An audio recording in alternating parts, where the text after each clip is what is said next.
Thanks for staying with us here on The Pulse. This afternoon, Sir Sam Jonah, a prominent Ghanaian businessman, has formally petitioned the Minister for Foreign Affairs, Samuel Okudzeto-Ablakwa, urging urgent diplomatic intervention over what he describes as the unlawful seizure of his investments in Nigeria by the country's Corporate Affairs Commission. In an 11-page document titled Concise Summary, dated December 13, 2025, Sir Sam Jonah lays out a complex dispute surrounding Abuja's River Park estate. He accuses Nigerian authorities of expropriating his shares, bypassing due judicial process, and sidelining the courts. The petition calls on the government of Ghana to engage its Nigerian counterparts, notify ECOWAS of possible breaches of regional investment protection frameworks, and demand the immediate reversals of CAC's actions to safeguard millions of dollars in Ghanaian-led investment. The move elevates what began as a corporate dispute into a diplomatic issue, potentially requiring state-to-state engagement between the two West African neighbors. According to Sir Jonah, the crisis originated from his demand for accountability from a local Nigerian agent called Paul Odili of Polo Homes Limited over alleged land encroachment within the estate. That disagreement, he says, spiraled into protracted legal battles, conflicting police reports, and ultimately the controversial intervention by the CAC. Well, join me in the studio to have a conversation on this is the Executive Officer of Jonah Capital Nigeria Limited, Houses for Africa Nigeria Limited, and Mobus Property Limited, Kojo Ansah-Mensah. We appreciate your time here on The Pulse. Let's delve right into it. I've been going through this 11-page document that you wrote to the Foreign Affairs Ministry seeking to petition him to intervene. But what's the background to this story? How did this even occur in the first place? Well, first of all, good afternoon to you and your viewers, and I would like to say a big thank you for the opportunity. I also want to thank especially the Foreign Affairs Minister of the country, Honorable Samuel Ablakwa, the Ghana High Commissioner, His Excellency Baba Jamal, and ultimately His Excellency the President of Ghana. This is a very simple corporate dispute, which, as you rightfully said, has been allowed to spiral into something that could become a potential diplomatic matter. In fact, on Friday, His Excellency the Foreign Minister, during the ECOWAS summit, formally petitioned the Ministers of Foreign Affairs at the summit about what is beginning to look as if state agencies are being used to deprive us of our rightful property. Now, let me give you a brief background of this issue. So, as we all know, Sir Sam Jonah has advised many African presidents and continue to do so. In 2005, Sir Sam Jonah was invited to join a committee of honorary advisors to His Excellency President Obasanjo at the time. And this, everything I'm saying, is public record that can be checked with the Nigeria Investment Promotion Council. Sir Sam, along with several prominent people, including Dangote, Lady Choka, and a whole lot of other prominent Africans, were composed of a committee, which was called HIIC, advising His Excellency President Obasanjo. It was during one of those meetings that, and this is about 2005, 2006, that Sir Sam expressed his interest to invest in Nigeria. And that is where Jonah Capital, as a company, was formed. Now, at the time, during the formation of the company, and every document I have, everything I'm talking about here is backed by documents, and most of them also by email correspondence. During the formation of the company, Sir Sam engaged a couple who were close to also the presidency, who's Adeniran Ogunmuyiwa and his wife Olakitan Ogunmuyiwa. So Sir Sam was the majority shareholder of the company, where he had 40%, and the couple had 30% each. Now, in 2007... What was the primary purpose of the incorporation when it started? Absolutely.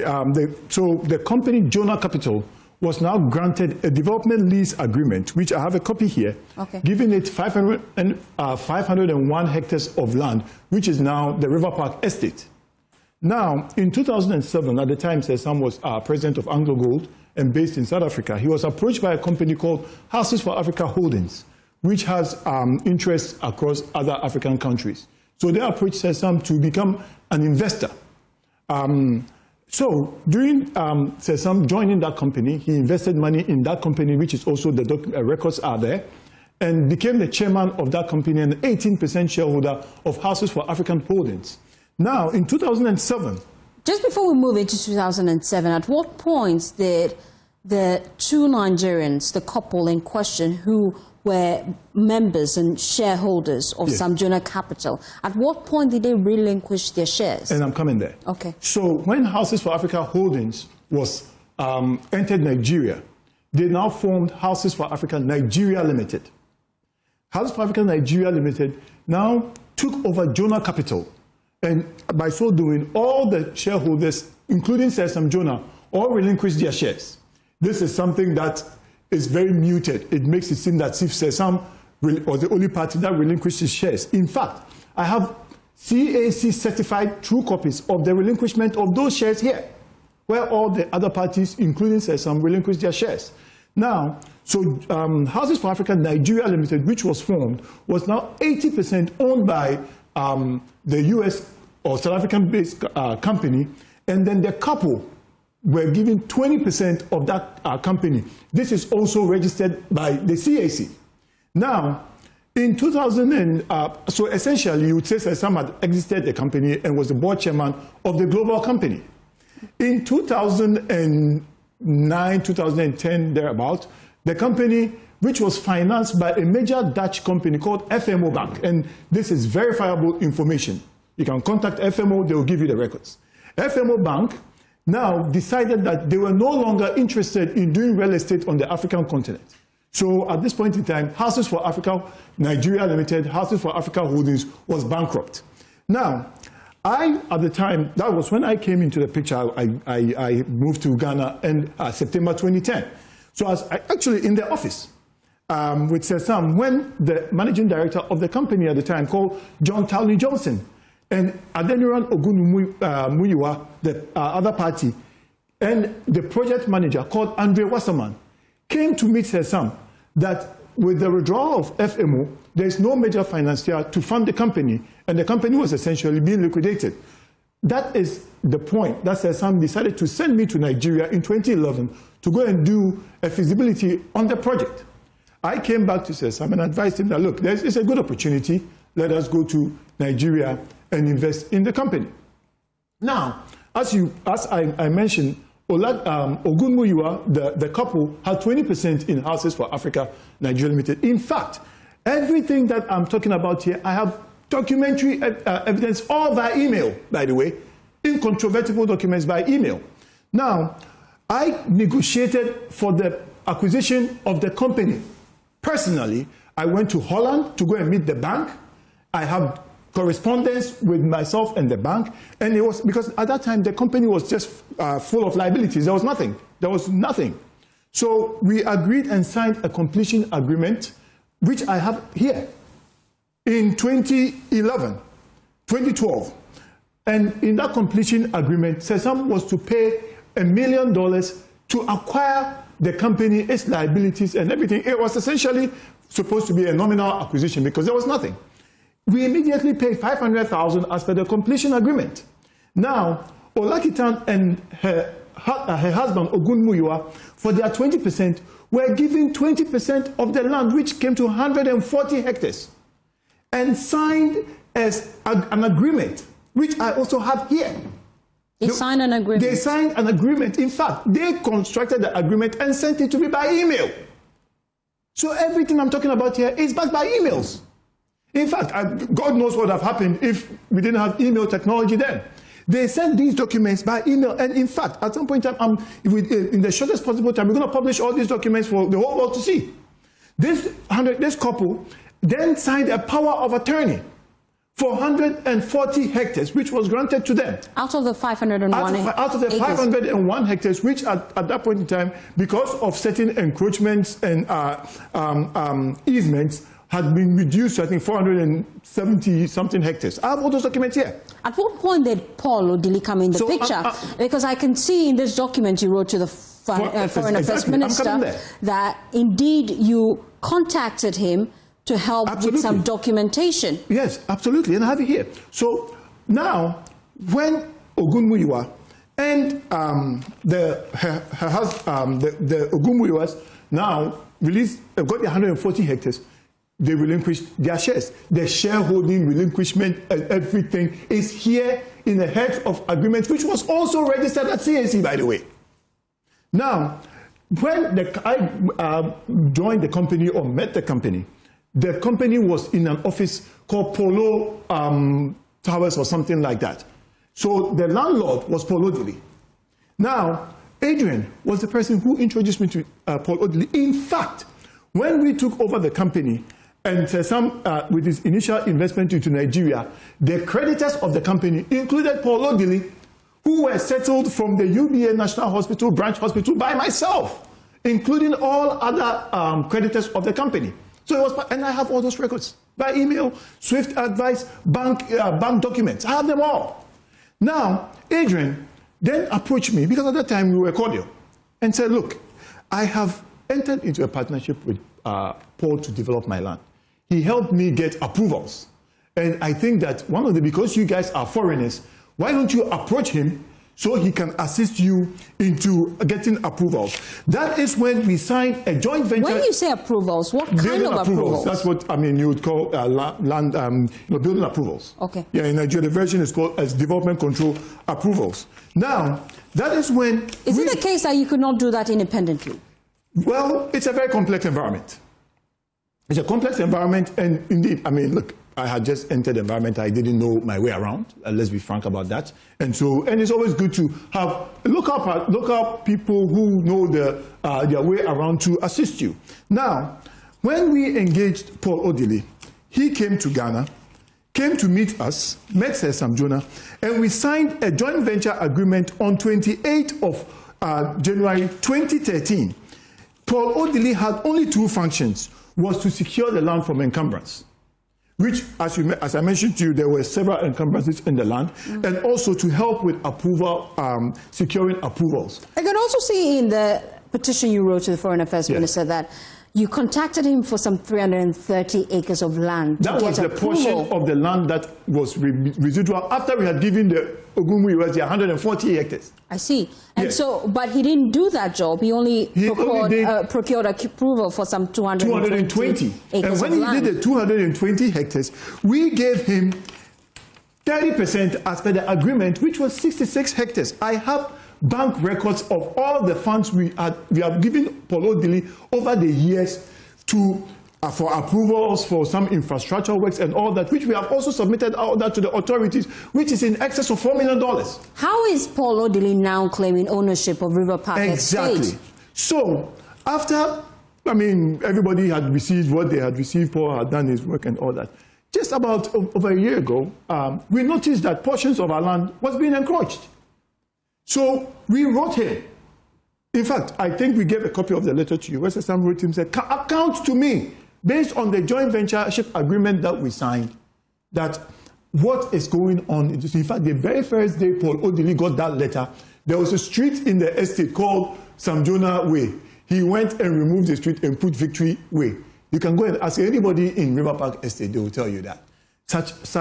Anyway. Now, when we petitioned the police, in fact, Paul threatened my life. We petitioned the local police. He had nowhere to go. So what did Paul Odili do? He contacted the Ogunmuyiwas and the South Africans that had come in through Sam to claim that all those documents they had transmitted to us via email were forged by us. Indeed, I just shared with you the share certificate of the acquisition of the company That was also sent by email. I have emails, every single document. You took this to the police station, We took this to the police the station, IGP commissioned a committee to look into it. What was the findings of that committee? So the matter was in about 5 police stations. And I think the IGP did the honorable thing by saying that I'm going to consolidate this matter and set up in his office. The IGP set up a committee called the Special Investigation Panel, led by a senior officer called Imam, who is alive, by the way. I have the letters. They invited us. We had 3 sittings. I joined one by Zoom and one physically. He invited, and they traced, in fact, in Nigeria at the time, all company registration documents were done manually. So you have the records and the Nigeria Bar Association number of the lawyers who did all those filings, right? They took statements from all those filings, all the witness statements, and on April 9th, and in fact, the Ghana High Commission participated in all these hearings that we had. On April 9th, the principal staff officer, who or less will be the chief of staff of the Inspector General of Police, invited us and the acting with the Ghana High Commission, presented all parties, and told us that I have finished the we have concluded the investigation. This is the final report. Showed us the final report, which exonerated us completely from any form of forgery based on the witness statements and all the email documentation we shared with them. You would not believe it. They said that they were going to send the SIP report to legal, for legal to review and send it to a department in the police called monitoring unit for warehousing. That very same day, the general manager of Polo Dili wrote a petition to the Assistant Commissioner of Police in charge of monitoring. His name is Fakorede. Fakorede approved that petition that same day and said he was now going to reinvestigate what the 10-man panel had done. Did you see the report of that 10-man panel? It was shared to all the parties in the office of the PSO. It was not released to us. In fact, the Ghana High Commission wrote for a certified true copy of that report at least 3 times. That panel to today has not been released. It has not been made public. Out of nowhere, on June 26th, we get this thing that it's on TV. The South African Ogunmuyiwa and Polo Dili being paraded by Nigeria police that they have concluded the investigation and have charged Sam Jonah, myself, Vitukwenu, and the company secretary with 26 counts of fraud. My God! And that, at that particular sitting, installed that Polo Dili, who has no locus, is the owner of River Park Estate. You went to court to contest this. Is that case still in court? Let me build up on the foundation of that. In fact, at that point in time, I was in America when this thing happened. And then I quickly got on a plane, came to Ghana, left with officials of the Ghana government, and then met the IGP on July 2nd. In the presence of Baba Jama, in fact, they threatened to arrest Sesam in the IGP's office. The IGP had to tell them to stand down. And everything that happened in the IGP's office was recorded. Our lawyers were present, high-level officials of the IGP was the one who chaired the meeting. And just as I'm doing here, I did a full presentation, gave them all the documents and all that. And then they now were saying, portraying a letter that Sam said that Obasanjo gave him the land and that they are going to interview Obasanjo, President Obasanjo. Obasanjo said he didn't give Sam Jonah land. Meanwhile, no, they've never made that letter public because they know that there is background information. First of all, Nigeria president can never give land. Land is given by the Minister of State. So they're using semantics and wordplay to justify and call Sam a liar because they said Sam in his petition said Obasanjo gave him land. If even Sam Jonah said Obasanjo gave him land, they have never contested the fact that Jonah Capital was given land. But the Sam's association to Jonah Capital is what is in dispute. Now, in the meeting, at that point in time, we then petitioned the Attorney General of Nigeria, in May, when we realized that because when the April report that was shown to us, we're talking 3 months after this report had not been released to us. So we now petitioned the Attorney General to compel the Nigerian police to release the report to us.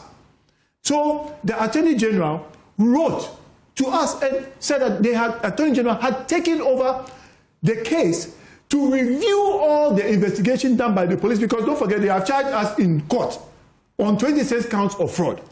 In the July 2nd meeting at the office of the IGP, in the presence of His Excellency Baba Jama, who will confirm what I'm telling you, the IGP told them that their investigation was incomplete and that they should do further investigation after seeing all our evidence. Is this case still in court? We have taken it to court. Our lawyers have taken it to court.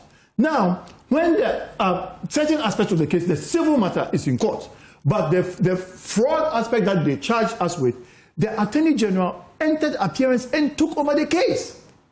That they are reviewing the matter. They are reviewing the police. The police has presented 2 reports. A SIP report and a one-man report. The police is, an IGP, Attorney General, the principal prosecutor of the state, says, I am reviewing the charge.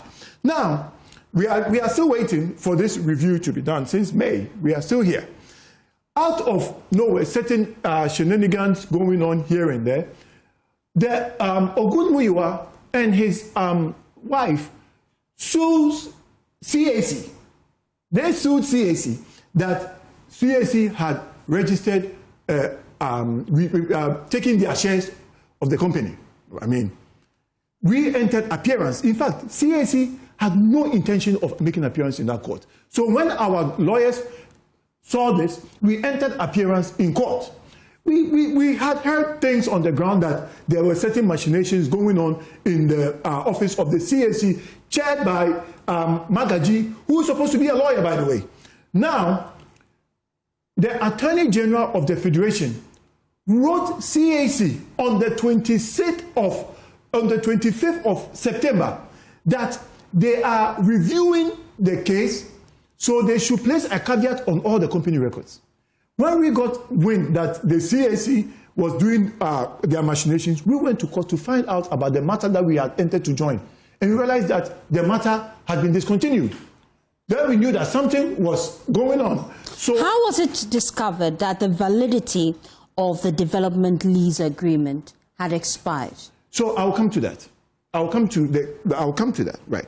Now, when we now went and found out that the case, they discontinued the case, we now sued the CAC and the parties claiming ownership, and then served the CAC on the 28th of November. The CAC head, Magaji, sat down in his office and convened a meeting. The Attorney General sent a representative there to tell him that, my friend, stand down because I'm reviewing this matter. Our lawyers went there to tell him that the matter was in court. This was December 1st.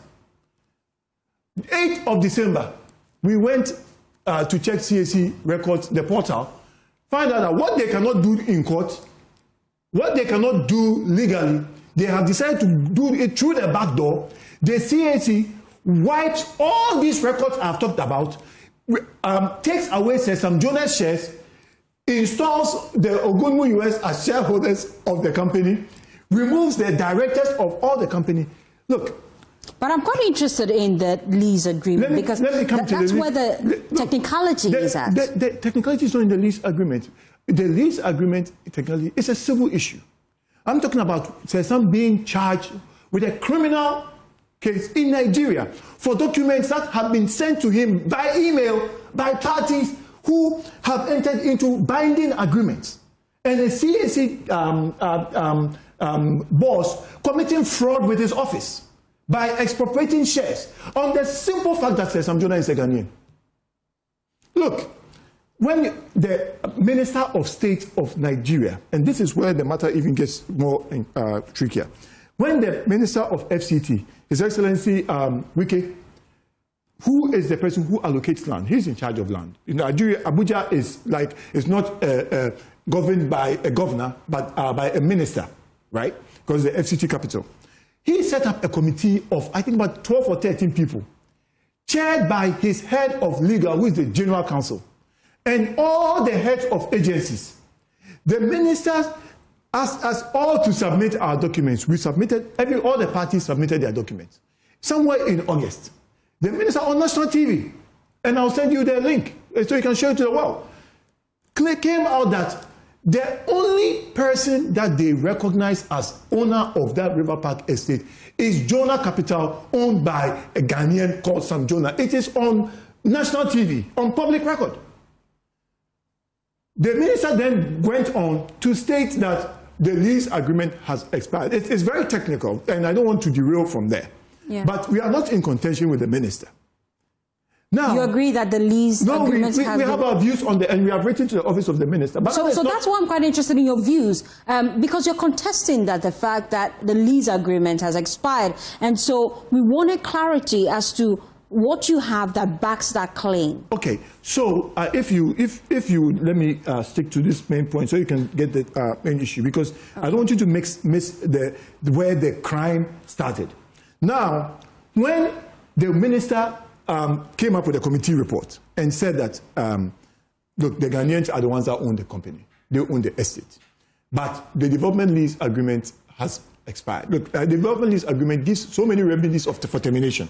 So it's the rightful allottee that will be able to engage the minister and his team on those grounds, right? I see, based on the petition you wrote to the Foreign Affairs Minister, you state here, and I'm quoting you verbatim, Clause 15 of the DLA contains a clear and mandatory procedure for termination in event of a breach, requiring the issuance of a formal written notice of default and the grant of a stipulated period for the lease. Did Sam Jonah or Jonah Capital receive any letter or notice of default from the Federal Capital Territory? So, I don't want to, if I don't establish this point that I'm coming to, I cannot address this properly and contextualize it. So, like I said, the agreement that we have with the Federal Capital Territory gives several remedies to all parties. And it's the party that is recognized that can actually call for those remedies to happen, right? Even contest that termination or default or breach, right? The moment the FCT minister came out with his pronouncement, out of nowhere, a lawsuit was, commenced against the FCT minister using Jonah Capital. We went to find out that the Ogunmuyiwa had engaged a lawyer using Jonah Capital to sue the FCT minister. We attached the company records at the time, which shows the true ownership of the company, and entered appearance in court that we have not sued the FCT minister because we believe in engagement. We believe that the engagement can happen prior to going to court, right? So we wrote to the FCT minister, and our lawyers this matter is, as I'm talking about, in court. Now, because they had no locus as far as Jonah Capital ownership is concerned, that is when they now expedited their action to insert themselves into the ownership of Jonah Capital to be able to now sue the FCT minister using Jonah Capital. Now, the Magaji being served by court orders, being written by the Attorney General that the matter is being reviewed, ignored all that due process and sat in his office and inserted them into the structure of the company, claiming that we have committed fraud. Mind you, CAC is nothing more than an administrative body that cannot investigate fraud. Fraud is a crime which is established by court. None of that has happened. Now, to the point that you are getting at, we have not even made the decision of whether we're going to sue the FCT minister for the breach or alleged breach of the agreement. In fact, they wrote to us after the FCT minister made his pronouncement. I have the letter where the FCT, to preserve the interest of homeowners, had asked us to compile all the list of property owners so that title documents can be processed for them. We have commenced that exercise. Now, we believe in dialogue. So we wrote to the General Counsel that, look, even we have commenced the exercise that we have been asked to do, but we have issues with the clause of termination, and we have asked for a meeting to engage. That is it. So, like I said, this was nothing more than a corporate matter where certain elements of state institutions have decided to use their state institutions, and essentially what we are looking at is a scheme where it is the end justifies the means. Were you afforded the mandatory opportunity to at least remedy any alleged breach when it comes to the lease agreement? No. And that is why we wrote to the FCT minister for engagement. We are not in a hostile situation with the FCT minister. Based on your documentation, look, has that lease agreement expired? Absolutely not. Based on our documentation, because there are certain clauses in the agreement, and I don't really want to go into that because it's being handled by our company and in discussion with the FCT minister's team. See, like I said, our DLA has remedies and opportunities for discussions and engagement. And we respect the development lease agreement. We are not going to rush to court to go and sue the Minister of FCT. No. The FCT Minister is a lawyer. Where are we as we speak? That's a question I'll ask you when I come back to you. We just want to get a better understanding as to how the Registrar General of CAC decided to go ahead and the shares of Jonah Capital has been expropriated. So we'll get into that when I come back to you. But it's a good time to bring in the High Commissioner to Nigeria, Ghanaian High Commissioner to Nigeria, Baba Jamal. We appreciate your time here on The Pulse. We just want to get clarity. You've been in meetings where this issue have come up. Based on our digging, where do we stand in this?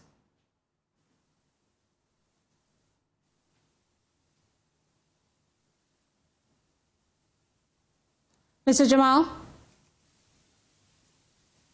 Do I have clear connection to you? I'm hoping you can hear me loud and clear.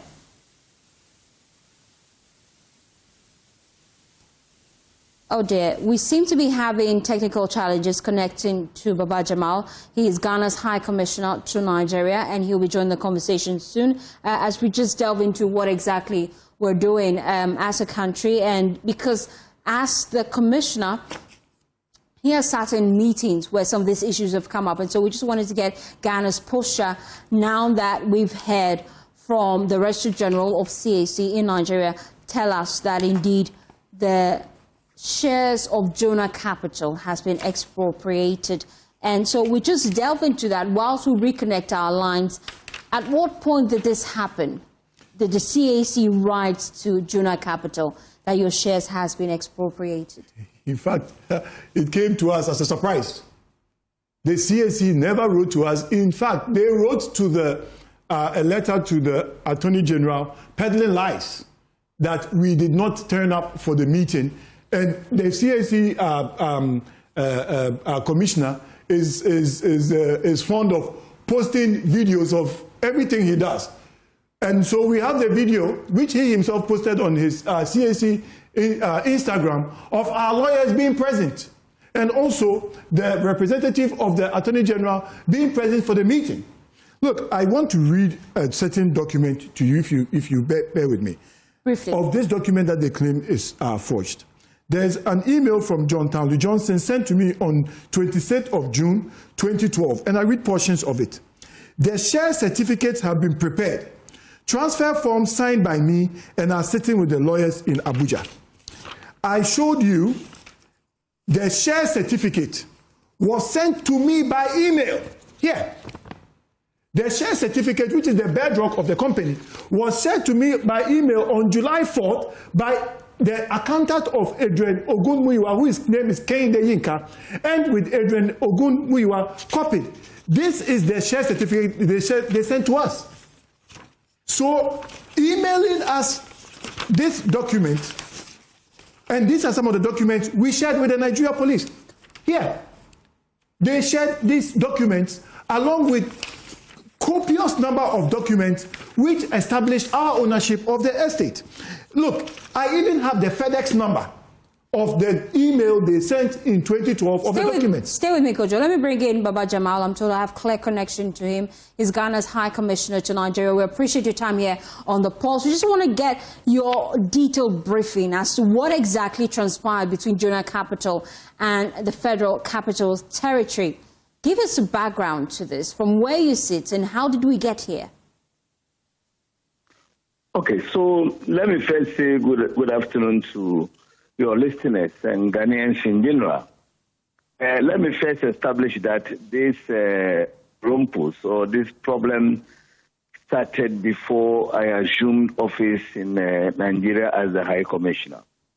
But before then, I've had the opportunity to sit in a meeting where all the narration Kojo is giving was narrated in that meeting, and the opponents also had the opportunity to tell their story. So more or less, I had the opportunity to listen to both sides. And what I can make out of all these is that some individuals who are trying to push themselves or push their power to try to take over things that does not belong to them. When I became the High Commission, we properly briefed Accra. We spoke to our minister, and so that resulted in an official petition to the regional body ECOWAS. Because from all things, petitions upon petitions, committees upon committees have been set up. Like I said, I was in a meeting where the IGP of Nigeria was the chairman, and all these issues were raised. And clearly, you could see that some interesting is going on somewhere. But because we didn't want to escalate this, because we don't want this particular case to, affect the excellent relationship that is between Ghana and Nigeria.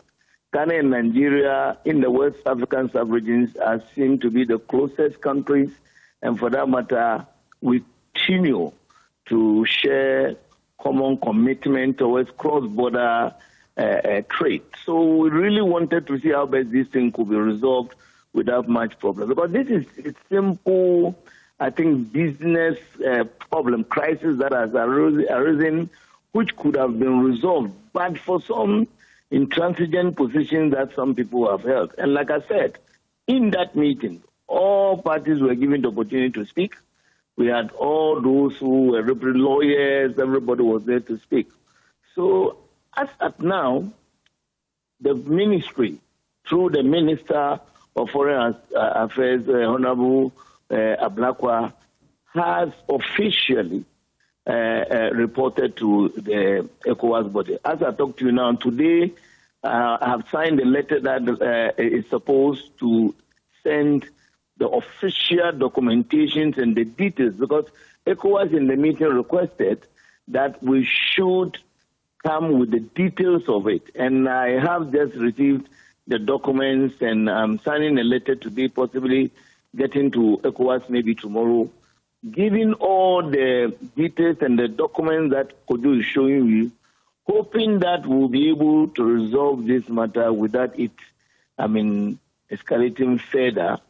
So we are escalating it to the ECOWAS court. Yes. Yeah, now, can you hear me? Yes, I can hear you. So we're escalating this to the ECOWAS court. I just wanted to get that clarity. And we know that indeed this appears to be a high-stakes corporate battle brewing, and it has the potential to fracture the existing fragile relationship we have with our Nigerian counterparts. Because you advance the interest of Ghana in Nigeria, I just wanted clarity as to what we're seeking to achieve with ECOWAS. Oh, yes, of course. ECOWAS is a sub-regional body interested in fostering business across the borders within the sub-region. And so it could be a melting point for such problems if that's why we have taken it there. Because it's like we were hoping that as a business crisis, it should be resolved through the courts or through mediation. And that is what has been on for all these years without really seeing any solution, because it seems that anytime a solution is going to be solved, another issue will come up, and then you find it difficult to resolve it. So the best place to go after the Nigerian authorities, after all the issues have been tried, because this case is in court, it's also in the domain of the Attorney General of Nigeria. As I informed you, it's already in the domain of the of IGP, and then also the Trade Minister in Nigeria is aware of this case where the CAC is under, and where the whole document of Jonah Capital is going to be expunged from the record. So definitely beyond all these places, the only place we can go is to go to ECOWAS to ensure that these issues are peacefully resolved. And how is our relationship now with the Nigerian Commission? I'm sure you've been engaging him just to ensure we find lasting solutions to this, especially because there are concerns that workers of Sam Jonah Capital are being attacked on the grounds. No, yes, but you see, we need to also be careful we don't cause any death or we don't destroy the relationship between these two countries. So what is happening, I must say that it is not like an official position of government in perpetuating those things. It's not an official position of the Nigerian government. As Kojo was telling you, it is some individuals who are trying to push themselves in. If you see the story, how an individual can go and even cause a report to be changed and all those things. So I don't think that it is the official position of the Nigerian government. That's why we are saying that we have taken it at the ministerial level. Why you take it beyond the ministerial level? The next thing is ECOWAS. So we are doing everything not to hurt the excellent relationship that we enjoy with Nigeria. That's why we want to explore all possible means.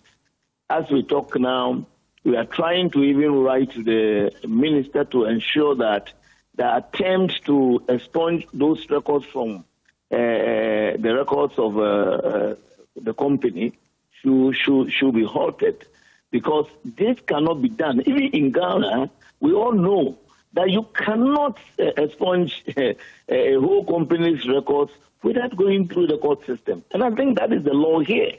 But we are wondering why, even when a government institution has been served with the court process, the institution will go ahead and do what is not supposed to be done. So all these put together, we thought that the best place to go is the ECOWAS committee. You know, we also have the ECOWAS court and all those things. These are all avenues we will have to explore. The first is to make a complaint to the Ministerial Council. Once we have done that, the Ministerial Council has requested us to bring all the documentation. As I told you, I just received all the details, which will be sent immediately to the ECOWAS Commission. So then we take it from there. But for now, we are sure that we'll find a solution, hopefully through the ECOWAS mediation.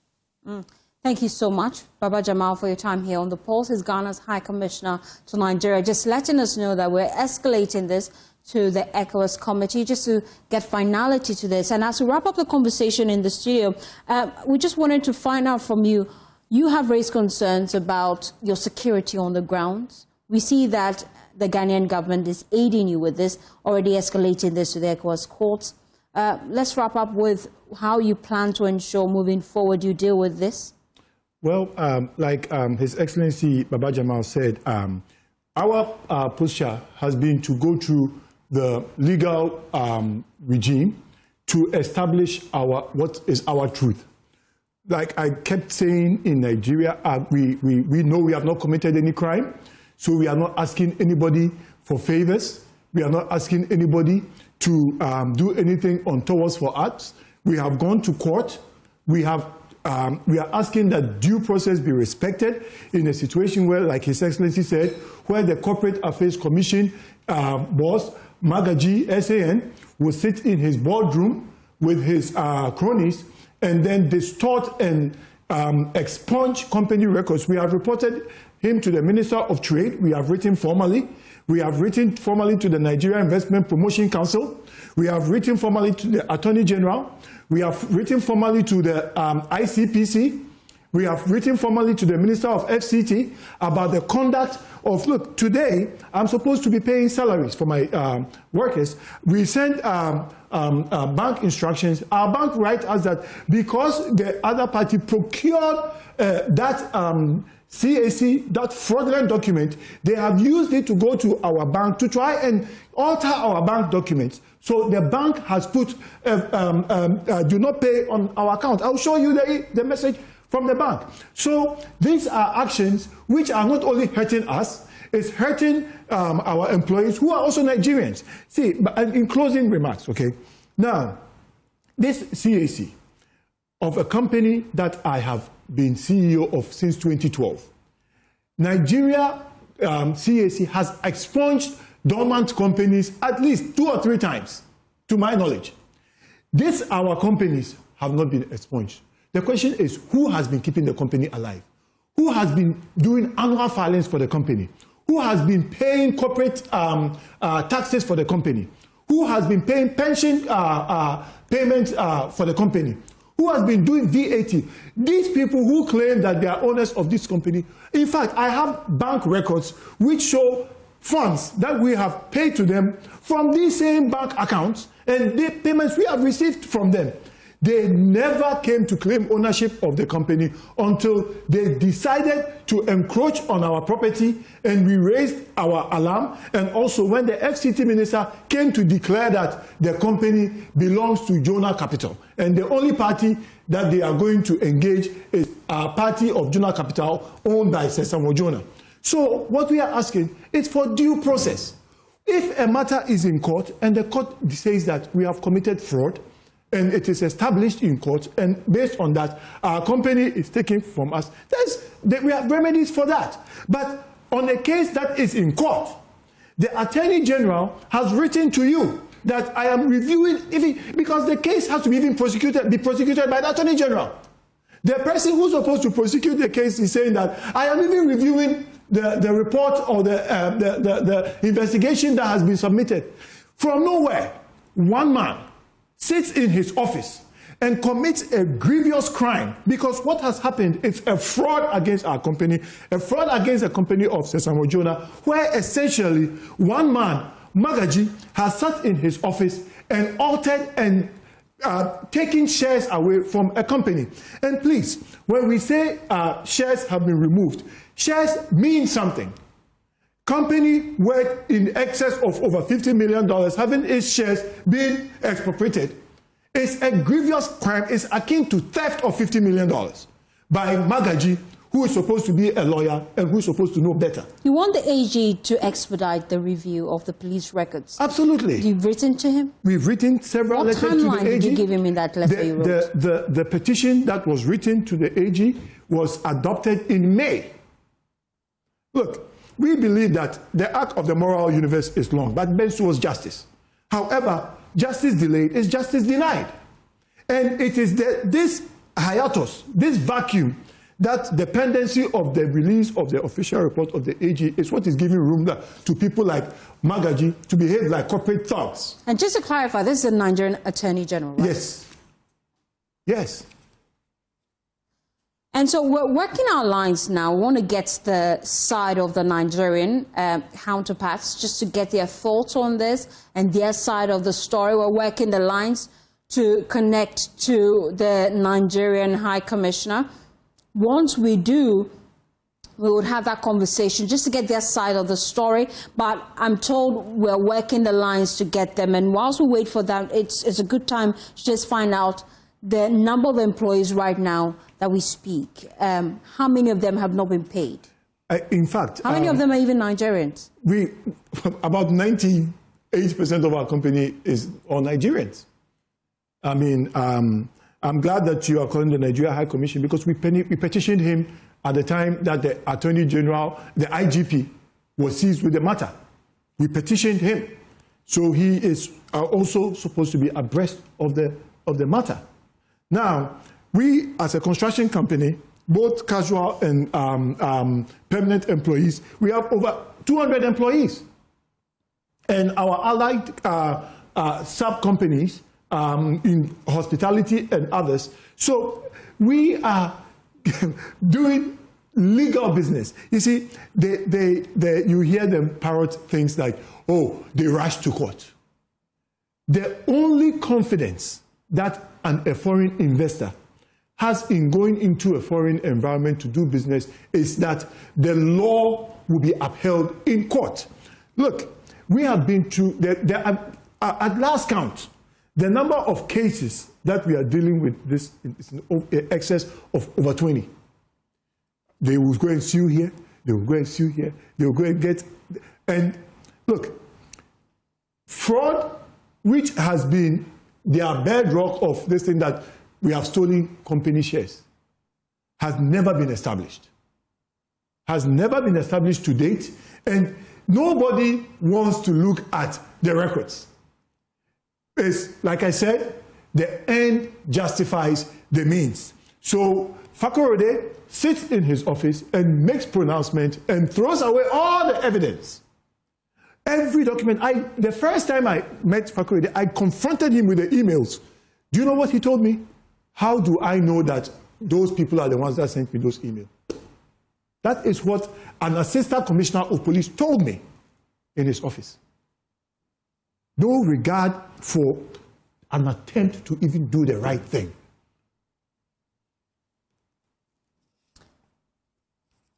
Well, we've been engaging the Chief Executive Officer of Jonah Capital Nigeria Limited in the studio. Kojo, we appreciate your time. We're just trying to reconnect our lines to see if we can get in touch with the Nigerian High Commissioner here on the Pulse.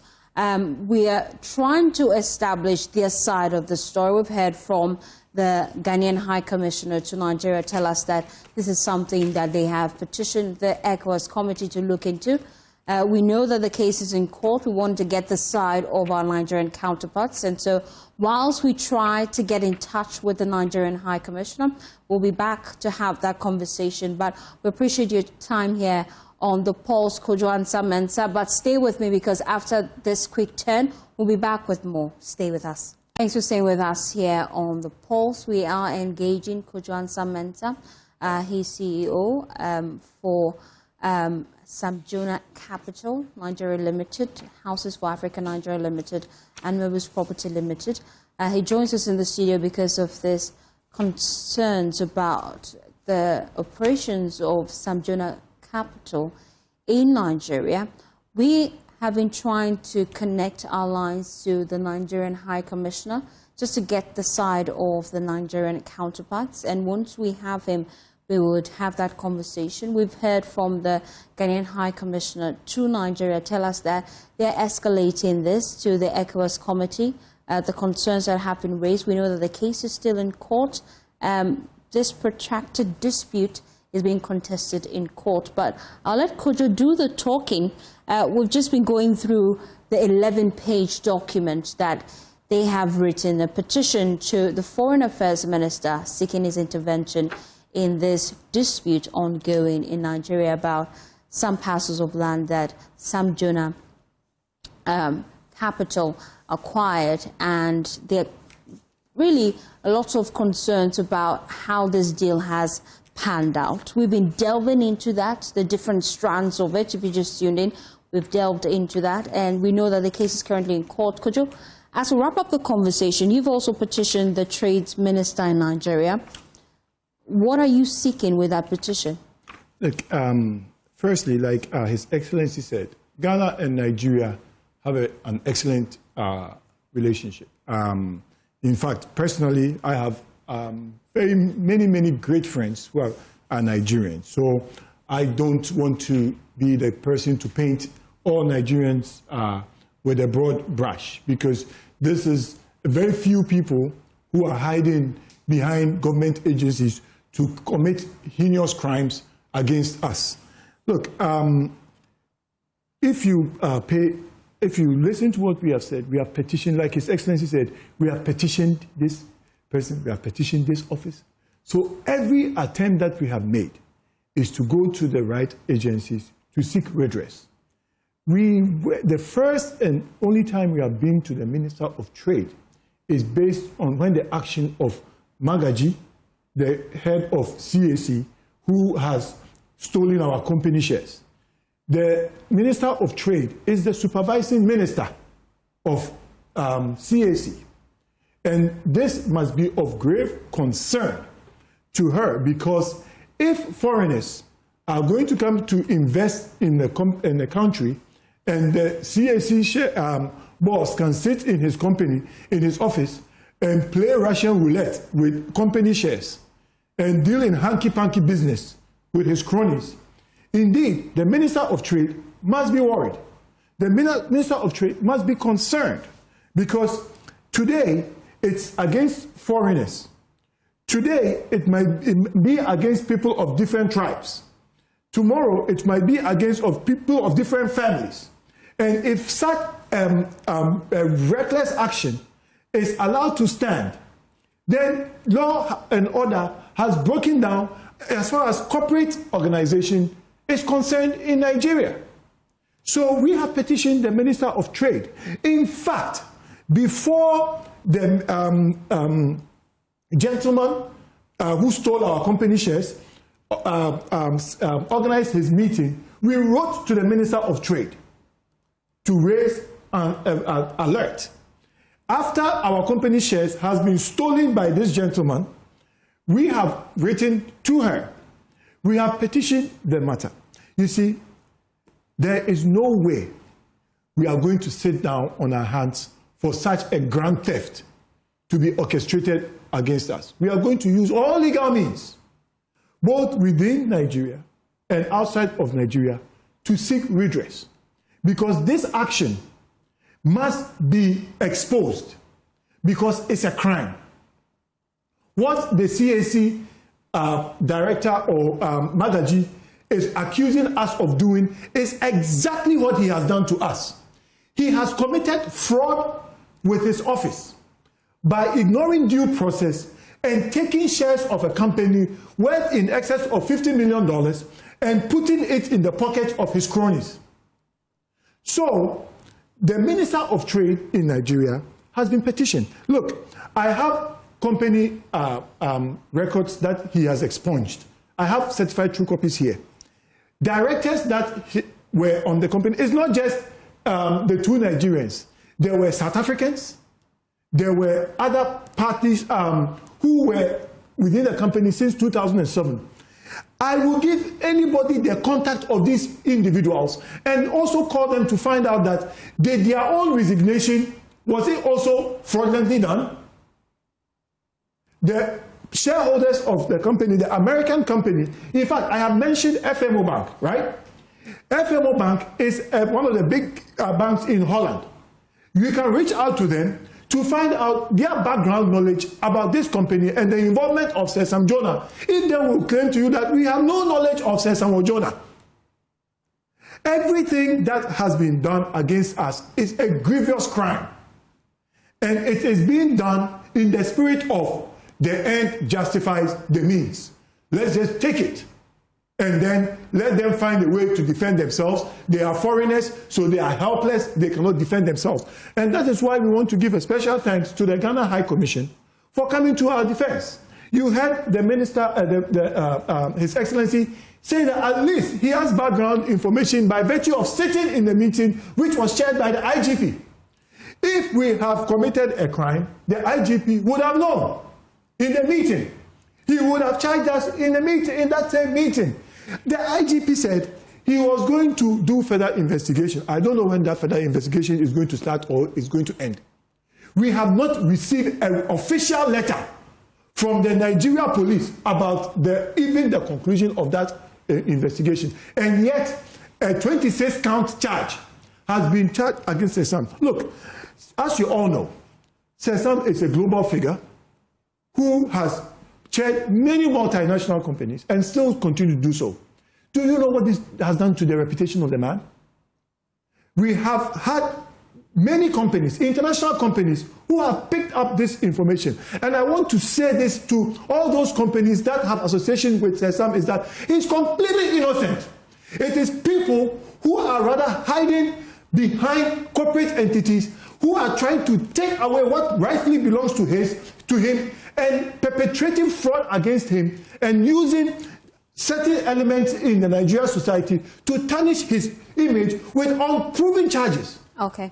And you're in court. We'll look forward to the outcome of the case in court. And once we reconnect or establish connection, rather, to the Nigerian High Commissioner, would have that conversation with him. But this is where we ended. Thank you so much, Chief Executive Officer of Jonah Capital Nigeria Limited and Houses for Africa Nigeria Limited, as well as Mobiles Property Limited, Kojo and Sam Mensah, has been my guest here on the Pulse. We appreciate your time. Away from that, have you ever paused to consider the quality of cookware used to prepare your favorite meals and why it matters? Well, scientific research shows that substandard cookware, often made from recycled scrap and low-quality metals, can leave toxic metals in your food. And this is worrying because lead is the focus. The following report by my colleague Carlos Coloni examines how these dangerous products have flooded Ghana's market, leaving consumers largely unaware of the serious risk they pose to themselves.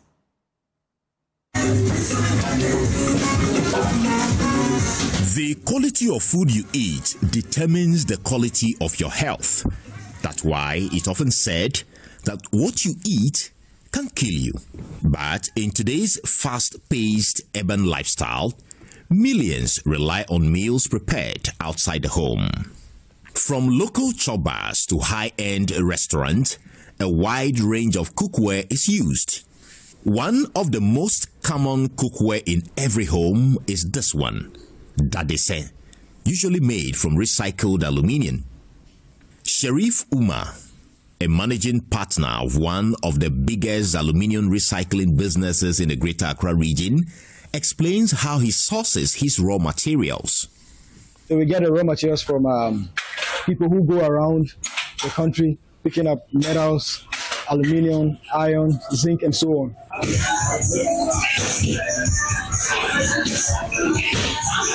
This popular chopper in Ashaiman is just one of thousands nationwide that cook daily with uncertified cookware, serving food to an unsuspecting public.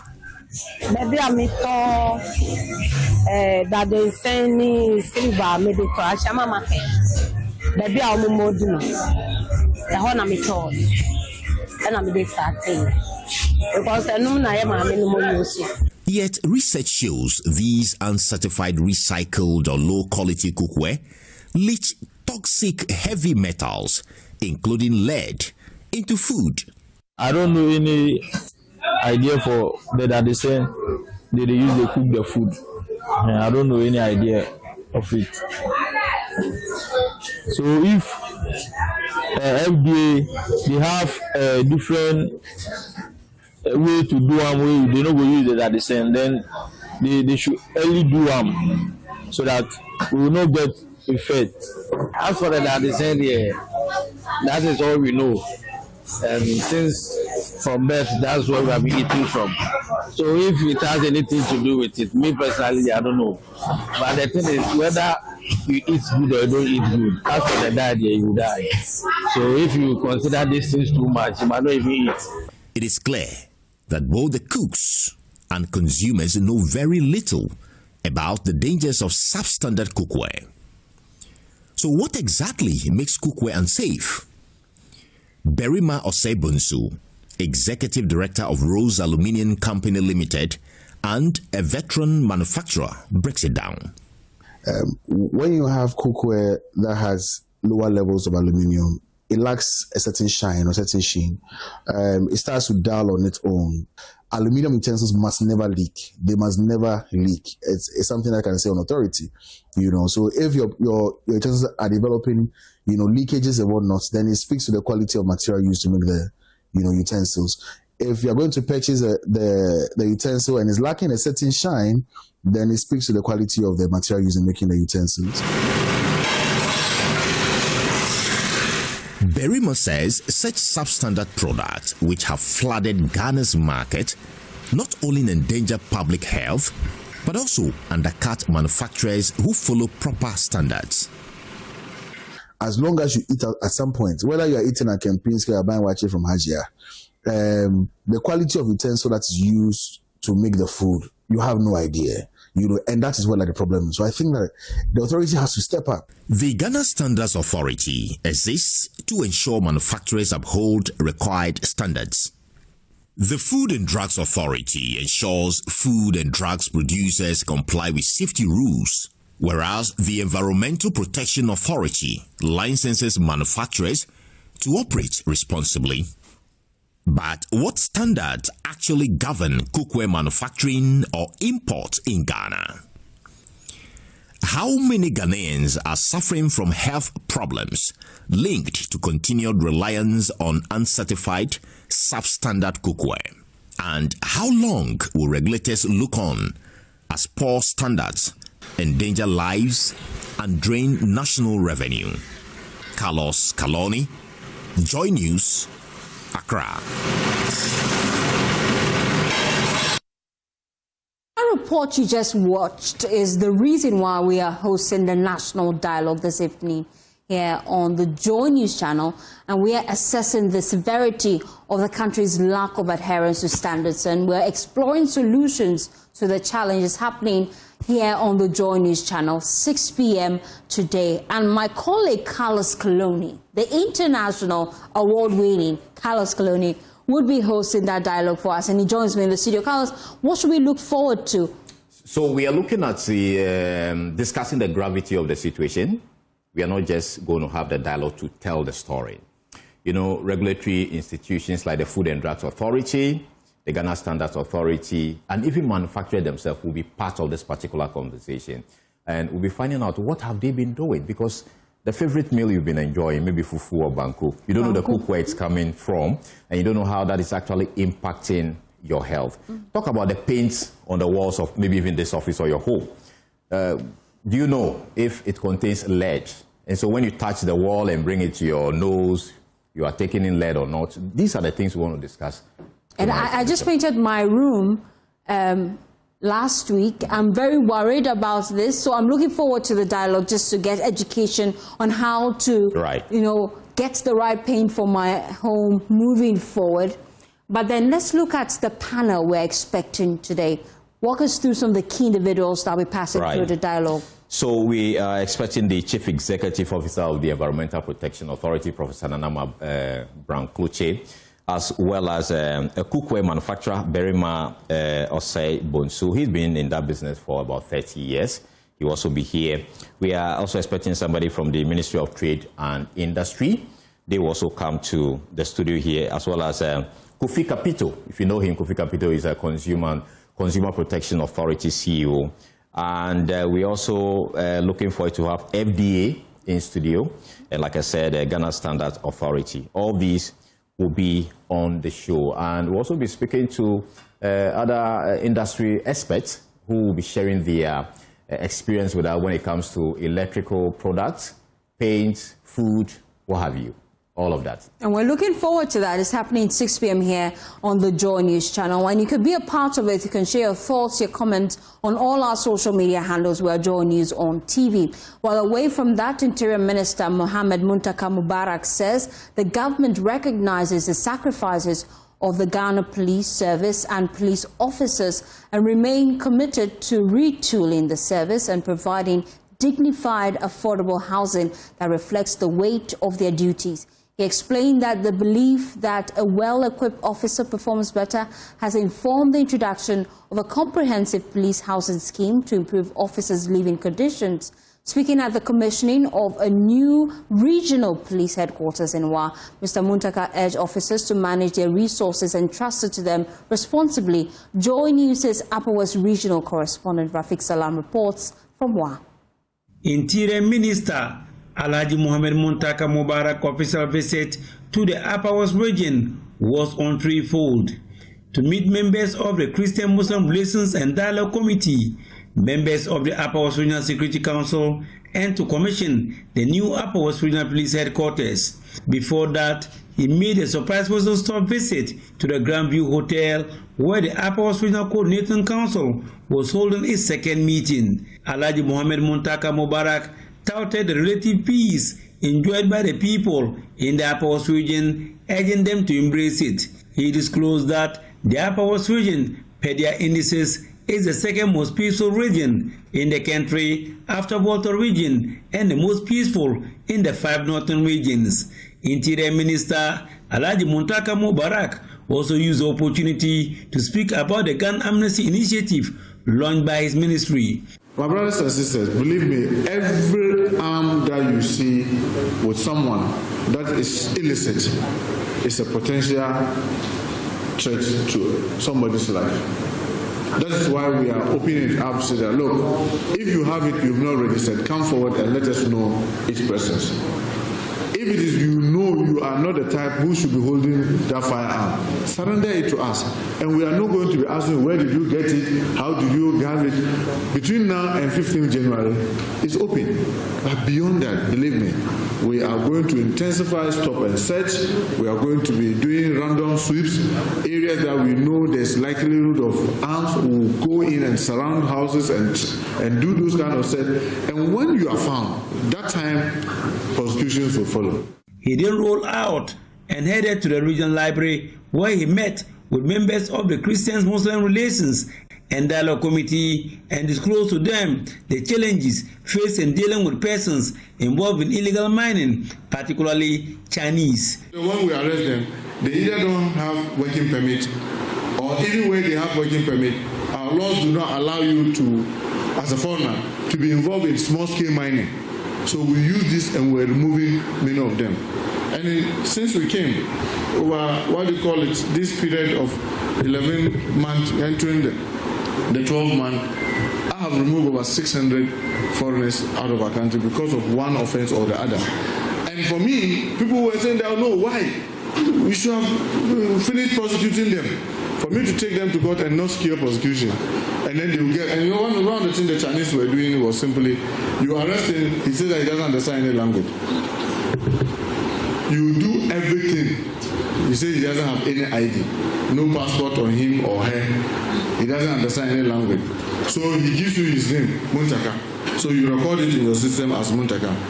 So when you take him to court and his bail, he moves out from Kumasi to, say, Takwa. And then he's finished. You can't locate him. Because the name that he gave you, Muntaka, is not his actual name. He, however, is hopeful that with the setting up of special courts by the Chief Justice, they will be able to deal with the issue. Now that we have a special court, that will have interpreters to interpret their language, there's no need to remove them again, because now we can deal with them. We can deal with them. But initially, we're not having a way to deal with them. So if you take them to court, the case lasts so long, and then before you realize, they get free. And then they go back. So we just said that if we find it in cyber fraud, in our forests, and doing galamsey, our first option is to remove you. But now, thank God, the Chief Justice is creating a special court, and therefore now we have basis where we can send them, because there's a special treatment, special judges that have been allocated by the Chief Justice. So there's the Interior Minister ended his time at the regional library with a meeting with some selected senior officers from the various security agencies. Reporting for Joy News, Rafiq Salam. Wow. And that's how we wrap up the polls. For more news, please log on to myjoyonline.com. Some top stories there. SML corruption trial. Court takes plea of 6 accused.